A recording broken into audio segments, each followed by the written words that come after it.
মেয়ে অনেক দামি জিনিস। পৃথিবীতে এমন কোন জিনিস নাই যেখানে শান্তি তৃপ্তি হতে পারে নারী ছাড়া।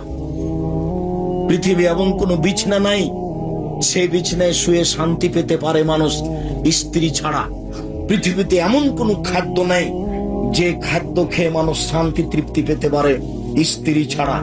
পৃথিবীতে এমন কোন ব্যবস্থাপনা নেই যেখানে মানুষ শান্তি তৃপ্তি পেতে পারে স্ত্রী ছাড়া। স্ত্রী হচ্ছে পৃথিবীতে আল্লাহর পক্ষ থেকে দেওয়া শান্তি তৃপ্তির ব্যতিক্রম জিনিস। আল্লাহ তাআলা বলছেন, অমিন আইতিহান খালাকালাকুম মিন আনফুসিকুম আজওয়াজান লিতাসকুনু ইলাইহা। পৃথিবীর মানুষ, আমি তোমাদের পক্ষ থেকে তোমাদের স্ত্রীদেরকে সৃষ্টি করেছি যাতে করে তোমরা সেখানে শান্তি তৃপ্তি পেতে পারো।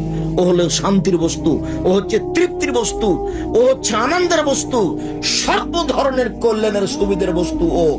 তাহলে তুমি একে গালি দাও কোন লজ্জায়?